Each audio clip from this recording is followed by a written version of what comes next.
안녕하세요. 가치의 가치를 실현하는 위고 위드 파트너스입니다. 오늘도 자본가들이 알려주지 않는 세상의 진실을 이어서 알아보도록 하겠습니다. 제가 돈에 대해서 공부하고 수많은 사람들을 만나서 상담하면서 느낀 놀라운 사실이 있습니다. 대중들은 대부분 자신들이 알고 있는 사실이 진실과 크게 다르지 않다고 생각합니다. 하지만 실제로 자본가들이 정해놓은 세상의 정답과 대중들이 알고 있는 사실들은 정반대에 가까울 만큼 다릅니다. 마치 100원짜리 동전을 보고 무엇이 보이냐고 물어봤을 때 누군가는 사람 그림이 보인다고 말하고 누군가는 100이라는 숫자가 보인다고 말하는 것처럼 말이죠. 돈에 대해서 대중과 자본가가 가지고 있는 인식은 상당히 다릅니다.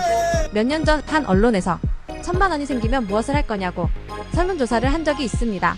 대부분의 사람들은 가방을 사고 싶다, 집에 TV나 세탁기를 바꾸고 싶다, 해외여행을 가고 싶다, 부모님 용돈을 드리고 싶다 와 같은 대답을 했다고 합니다.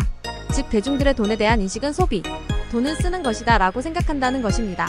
실제로 평소에 가지고 있는 경제적 여유에 비해서 하고 싶은 것이 많고 어쩔 수 없이 욕구를 억눌러야 하기 때문에 경제적인 여유가 생기면 돈을 쓰는 것부터 생각한다고 합니다.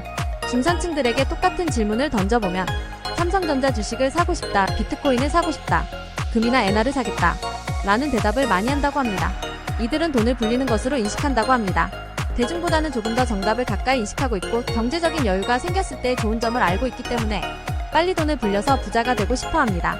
하지만 이들의 한계는 절대적인 수치를 중요하게 생각한다는 것입니다. 즉 수익률에 집착합니다. 간혹 운이 좋아서 빠르게 부를 축적해 자본가의 위치로 가는 사람도 생기지만 대다수는 리스크 관리에 소홀한 채 무리한 투자를 하다가 망하는 경우도 많습니다. 5%, 10%의 수익률은 낮은 수익이라 생각하고 50%, 100% 때로는 그 이상의 수익을 바랍니다. 하지만 진짜 부자인 자본가들은 돈에 대해 어떻게 생각할까요? 돈은 관리하는 것이다 라는 생각을 한다고 합니다. 절대적인 숫자보다는 상대적인 숫자를 중요하게 생각하며 단순히 높은 수익률보다는 거시 경제 환경과 시장 상황을 고려해 상대적으로 높은 수익을 가져다 줄 수 있는 자산에 투자를 하며 항상 자산 배분을 합니다. 경제 상황이 좋지 않을 때는 1%, 2%의 수익률도 높은 수익률이 될 수 있으며 수익률을 무리하게 높이기 위해 노력하기보다는 절세, 비과세 등을 활용해 실질 수익률을 높이려고 합니다. 지난 시간에 자본가들은 미디어와 인플루언서를 이용해서 일반 대중들에게 뭔가를 갖고 싶다는 욕망을 심어준다고 말씀드렸습니다. 그렇기 때문에 자연스럽게 돈을 쓰는 것으로 인식하게 되는 것입니다. 재테크의 시작은 강제저축입니다. 소비 통제를 하지 못하면 경제적 자유를 얻거나 부를 축적할 수 없습니다. 여러분 모두 경제적 자유를 이루는 그날까지 소비를 잘 통제하시고 돈을 잘 관리하시기 바랍니다. 오늘 영상도 시청해주셔서 감사합니다. 구독과 좋아요는 저에게 큰 힘이 됩니다.